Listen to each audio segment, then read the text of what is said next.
Next, we'll be hearing from Izzy Martin and Dr. Monahan about the overall format of the rest of the day. So you can see from our program, if you all don't have a program, they're available out front. We have 4 tracks at this conference, depending on where your area of interest or your curiosity might be taking you. Prioritization of remediation efforts, best available techniques for mine-impacted lands, improving mine reclamation, and the multiple benefits of mine reclamation. So, prioritization, techniques, reclamation, benefits. Dr. Monahan will speak to us about these tracks in a little more detail. And there she is. Thank you. Thanks so much, you guys. I'm just going to take 10 minutes of your time to make sure that we're all on the same page before we break out into these tracks.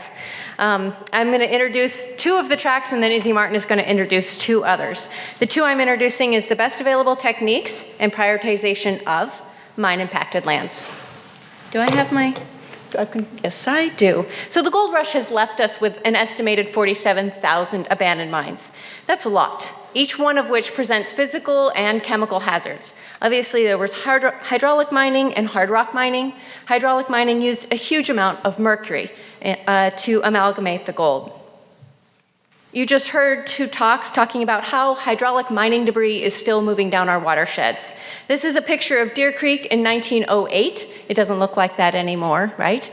And Greenhorn Creek in 2011. Greenhorn Creek is one of the tributaries feeding Rawlins Reservoir. And you can see that it's still choked with sediment. So the higher up in the watershed, the more you see these streams being choked with the sediment, less power moving it downstream.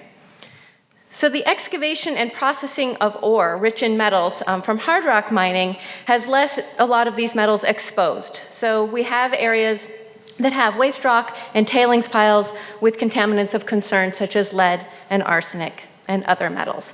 These hard rock mines were also near waterways. This is in fact Deer Creek running on by because the miners needed the waterway to convey away this waste material. So the impacts of abandoned mines can be categorized into source, transport, and deposition areas. And in particular, the impacts include contaminated waste rock and mine water. And in the transport areas like the reservoirs, we have an opportunity for contaminants like mercury to become methylated and incorporated into the food chain, contaminating fish and other aquatic organisms. And then you have the deposition in which the impacts are quite similar. So to really simplify the conceptual model that we're trying to build in our brains with the speakers that we have today is that we have upland sources. This is a picture of maybe Malakoff Diggins as an example of an upland source. It's certainly a hydraulic mine, and many of you got to visit that yesterday or have visited that in the past. Then you have these transport areas between the upland sources and the deposition zones where that hydraulic mining debris, often contaminated with mercury, has a chance to reaccumulate.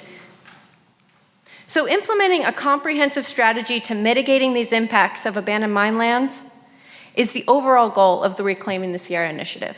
So a comprehensive strategy. We had a great question yesterday, and I think I would have retitled this slide. Instead of long-term solution, I would have said, why now? What do we know now that is making this all come to a head? And the answer for me is that what was once a non-point source, in other words, mercury was everywhere, there was nothing we can do about it, we now understand better, and that it's reaccumulating behind these reservoirs, which are man-made facilities, and they're maintained by irrigation districts and water delivery districts.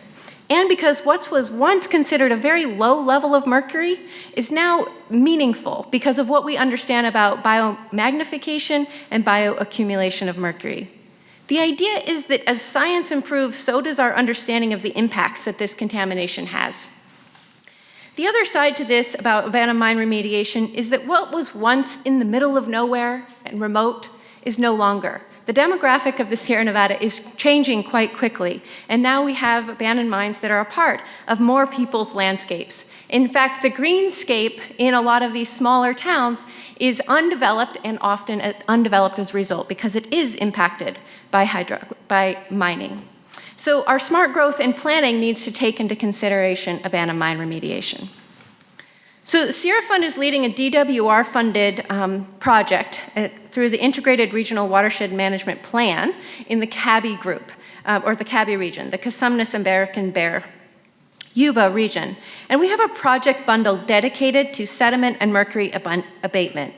This bundle is our first comprehensive approach to mine-impacted lands in the Yuba watershed, and it has projects at all different stages of development. You can see the projects scattered throughout the map up there. Let's see. So we have Omega Diggins, Relief Hill, Malakoff, and the North San Juan Mine. We also have the Combi Reservoir project on there.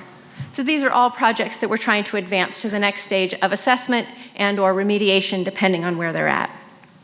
Having this project bundle in our purview has made it clear that there's a growing need for standardization of assessment practices, centralization of information, comprehensive prioritization efforts, and evaluation of cumulative effects and benefits. So what works and what doesn't work? So this effort has raised this awareness about the need for all of these things.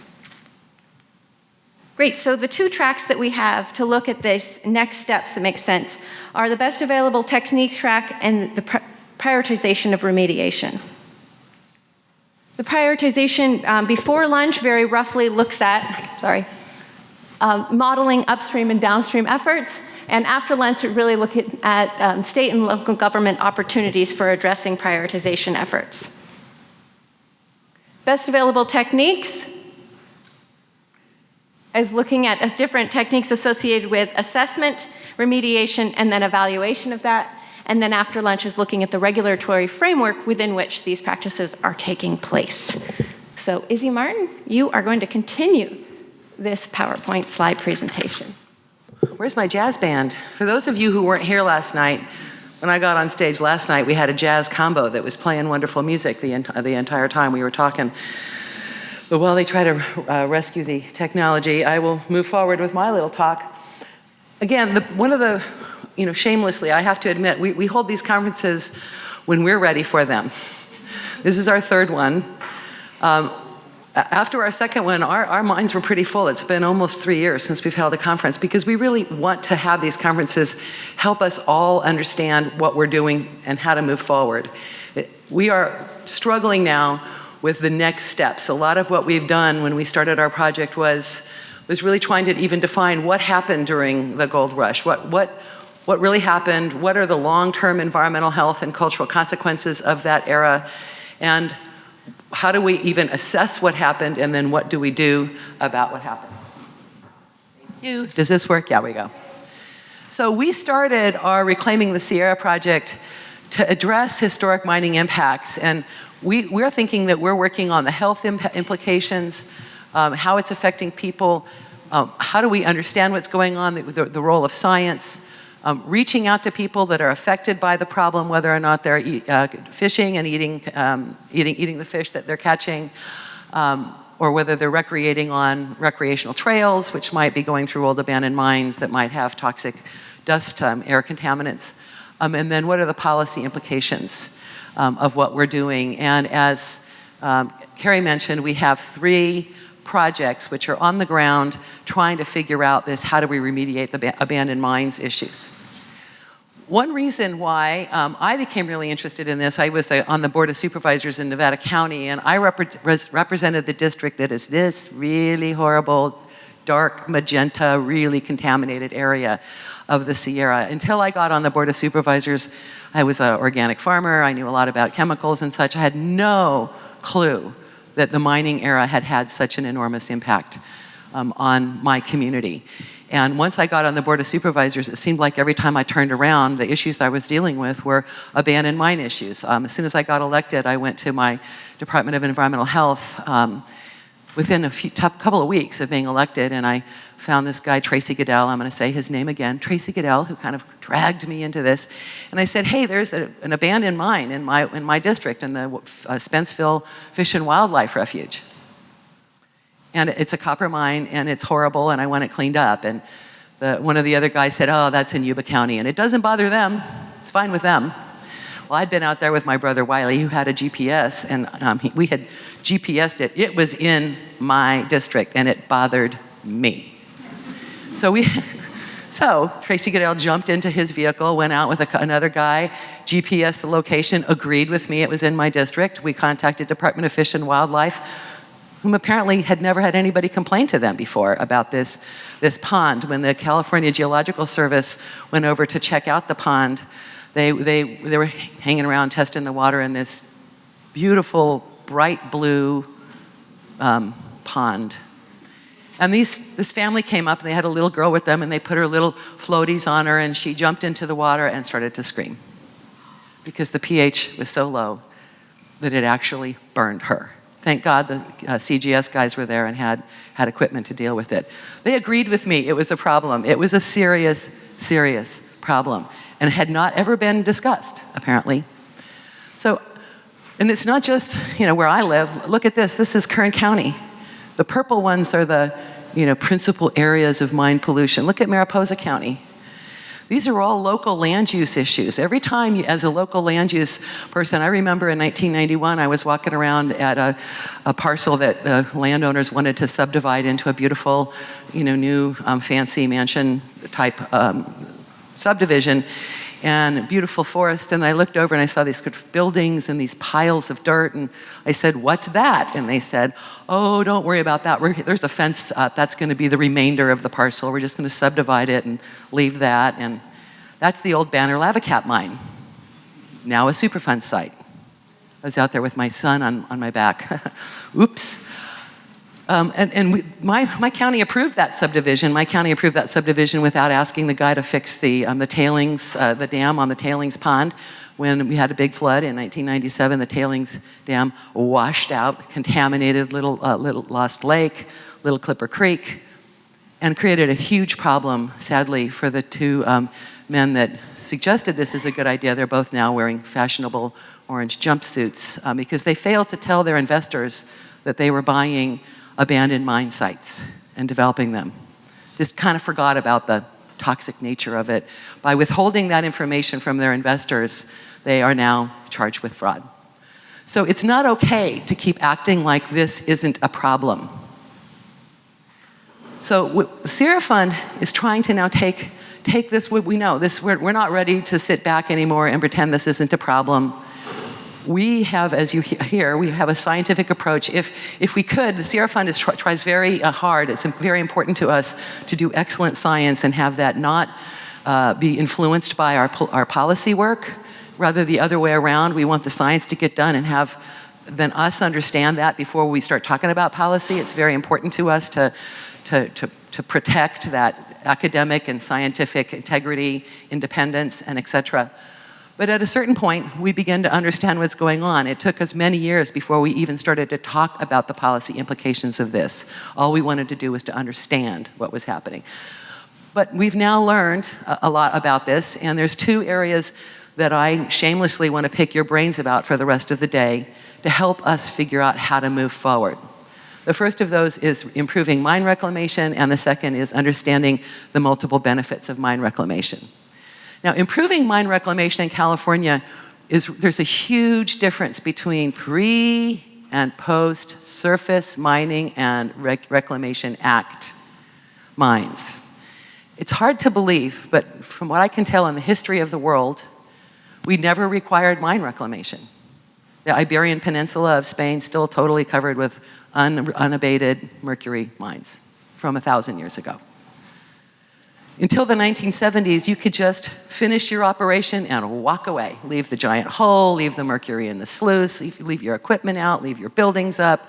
In fact, during the 1940s World War II effort, a lot of the old mine buildings were scrapped and used to recycle for the war effort, and then they just left the footings and the tailings piles and everything just sitting there. In the 1970s, when we had a governor named Jerry Brown, he was one of the people that started to say, look, we have to start reclaiming these mines. They're a serious problem. So in the 1970s, the California Surface Mining and Reclamation Act began. It began regulating not only mine operations, but particularly requiring reclamation when the mine was done. Before that, they weren't required to do that, so it was not illegal what those guys did, leaving the big mess. So in understanding how to improve mine reclamation, we're interested in not only how to fix the ones from yesterday, but we're also really sure that it's a bad idea to let mines shut down their operations and walk away without fully reclaiming. They're supposed to develop a reclamation plan. They're supposed to reclaim to that plan. Unfortunately, that's not always the case. Let's start with the challenges of legacy mines. We have a workshop on this. We're going to be hearing from the Abandoned Mine Lands Program, the Sierra Nevada Conservancy, talking about the challenges to remediation. And some of those challenges, there's multiple agencies with multiple roles to play. There's the County Environmental Health Office. There's the Department of Toxic Substances. There's the Water Board. You might have an Army Corps element in there. There's limited resources to reclaim these old mines. There's actually almost no money to do this at all in any pots of money. We're going to hear a little bit about people trying to make that pot of money get bigger. There's a whole liability issue. If you start to try to clean up a mine and you fail, you might, let's say it's 100 times the Clean Water Act discharge levels of coming off the property. And you don't like that, and because you're a good Samaritan, you clean it up and you do the best available work that can be done, and now you're only double the Clean Water Act discharge. You're totally liable for that.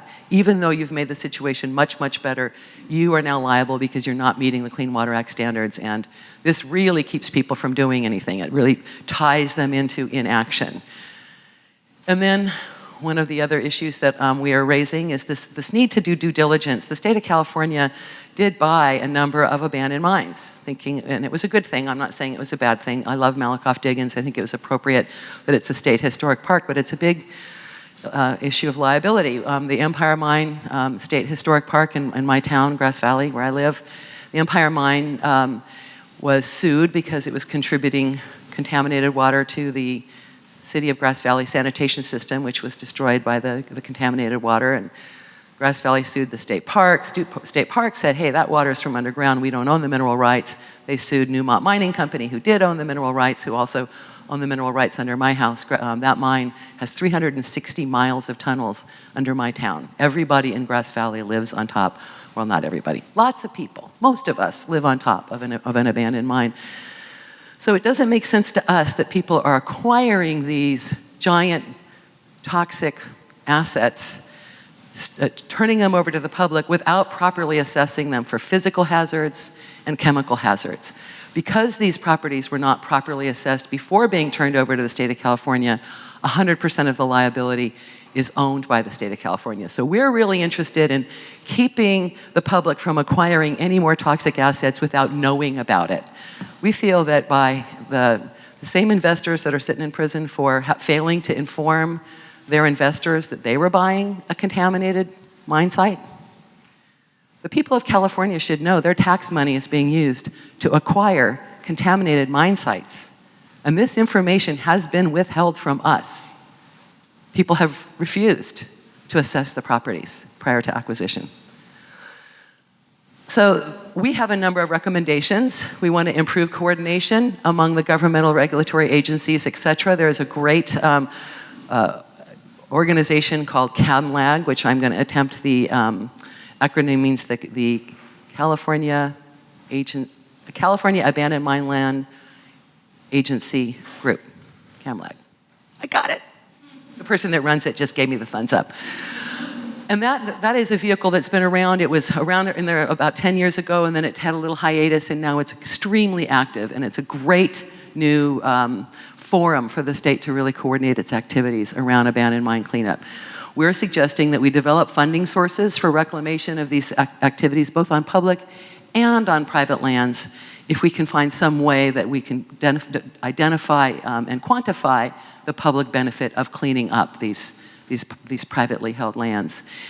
And third, we're suggesting that we create new incentives for mine reclamation, allowing best available technologies and practices to be used, and having in some ways the people that are using the very best techniques we know how to use be in some way protected from the liability of trying to fix the problem. So these are our suggestions, and what we're really interested in hearing in these workshop today is what are your ideas about this? Are we just barking up the wrong tree? Do we have it half right? Do we have it a quarter right? Do you have another idea that we haven't thought of yet? So that's sort of the pre-SMARA, the old legacy mines, our understanding of the problems and our analysis of what needs to happen next. Modern mining is a whole different issue. We have backed into this issue because it turns out the people that know the most about mine reclamation are, surprise, miners. Miners, mining engineers, environmental services firms. People that know a lot about mining know a lot about modern mining. They also can help us reclaim the old mines. But when we started to look at reclamation, we started to find out that the Surface Mining Act is very inconsistently enforced in the state of California. Some counties do mine inspections every single year. Some counties do no mine inspections. Some mine operators pay their fees. Other mine operators haven't for years. Some mine operators are mining within their reclamation plan. Other mine operators are mining way outside of their reclamation plan, but nobody knows because they're not being inspected. So we have said, look, there's a problem with inspections. They're not getting inspected.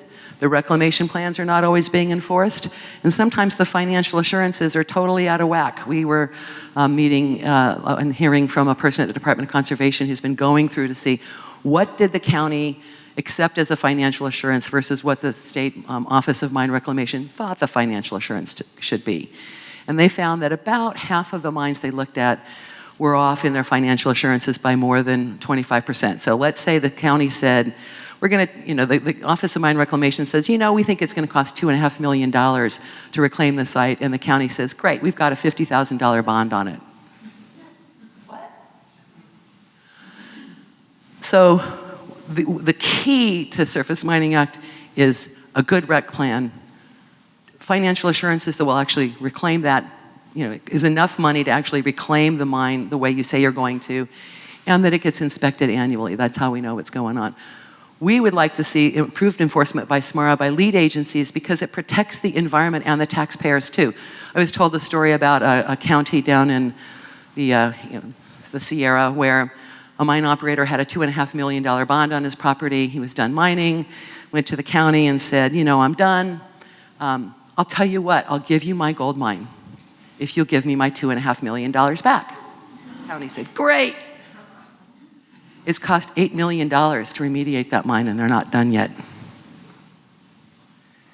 So we're very, very interested in seeing SMARA enforced consistently. We think that the good operators, and there are a lot of mines that are doing an excellent job. Some of them are here. Some of the miners care a great deal about this issue. It's not fair if they're obeying all the rules and other people aren't. It's not fair if they're paying their fees and other people aren't. It's not a level playing field.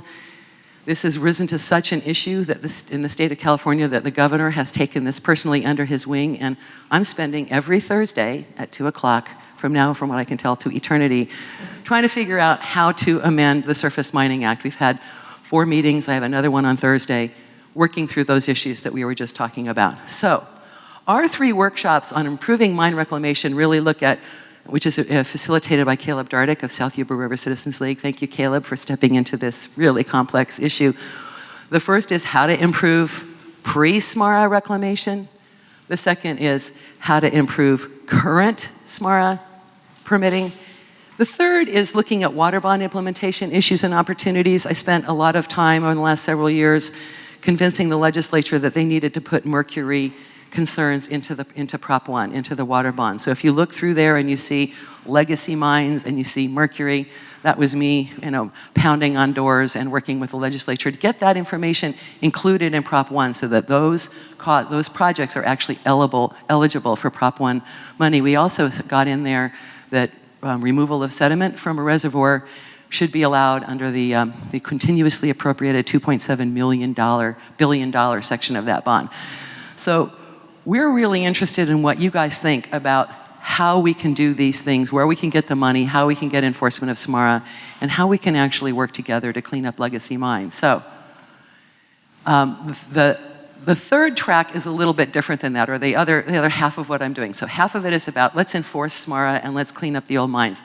The other part is let's articulate to the public all of the multiple benefits of mine reclamation. So many people that I've talked to think it's a hole in the ground 1,000 miles from anybody.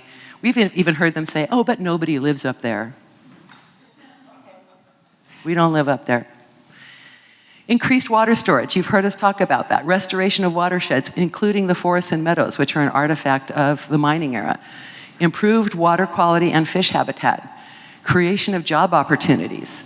Restoring the tribal cultural practices and their leadership. The Sierra Fund started our project in 2006 by convening a series of meetings around the state with the tribal, both federally recognized and traditional tribes, to listen to them and understand what happened to them and what they believe the practices are that they need to bring back in. If they tear willow apart with their teeth, that's how the women do it. They take willow and they rip it to weave baskets.